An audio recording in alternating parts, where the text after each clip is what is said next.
The Battle of Al-Qadisiyyah, a chapter of the greatest Islamic conquests. Introduction. The Battle of Al-Qadisiyyah is one of the most important turning points in the history of Islamic conquests, as it represented a historical turning point that changed the balance of power in the region and led to the fall of the Persian Empire that had ruled for decades. This great battle was not just a passing military confrontation, but rather a testament to the Muslims' faith in their cause, their meticulous planning, and their steadfastness in the face of the most powerful armies. Preparing for the Battle of Al-Qadisiyyah, with the escalation of tension between the Muslims and the Persians, Yazdegerd III, the Persian king, declared a state of emergency and mobilized his army with the best equipment, and assigned the leadership to the experienced commander Rostam Farrokhzad.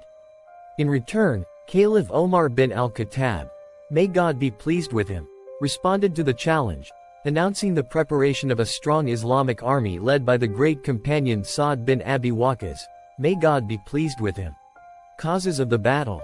Despite the victories achieved by Muslims in previous confrontations such as the Battle of Buwaid, Persian control over Iraq remained, which required a decisive battle to end Persian influence and open the way for Islam in Iraq.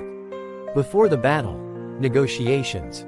The events began with peaceful efforts led by Muslims, as Caliph Omar bin al-Khattab sent delegations to the Persian king Yazdegerd to invite him to Islam or pay tribute.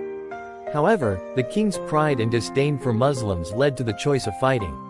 Events of the Battle of Al-Qadisiyyah. The battle lasted 4 days full of decisive events.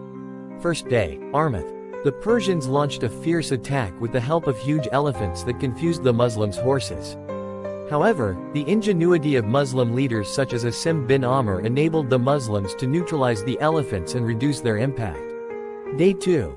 Agwath. This day witnessed the arrival of reinforcements led by Al-Qaqa bin Amr al-Tamimi, who devised a clever plan to divide his army and deceive the Persians into thinking that large numbers were coming, which psychologically affected the Persian ranks. Day 3. Emaz. The Persians returned to relying on elephants, but the Muslims showed great courage in hitting them and paralyzing their movement.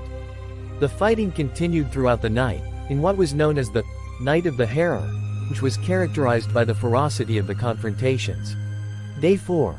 Al-Qadisiyyah. The last day was decisive, as the Persian commander Rustam was killed by Hilal bin Alqamah al-Tamimi, which led to the collapse of the Persian army and its escape towards the river, so the Muslims pursued them and achieved a crushing victory. Results of the battle. Eliminating Persian influence in Iraq and beginning Islamic control over it. Many Persians converted to Islam as a result of this great victory, paving the way for major Islamic conquests such as the conquest of Al-Madain and Jalula. Conclusion. The Battle of Qadisiyyah was more than just a military confrontation.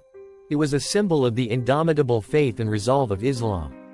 Through it, the Muslims achieved an immortal victory that ended an era of Persian domination and opened a new horizon for the spread of Islam. It is a testament to the power of truth when it meets sincerity and will, and a prominent landmark in the glorious history of Islam.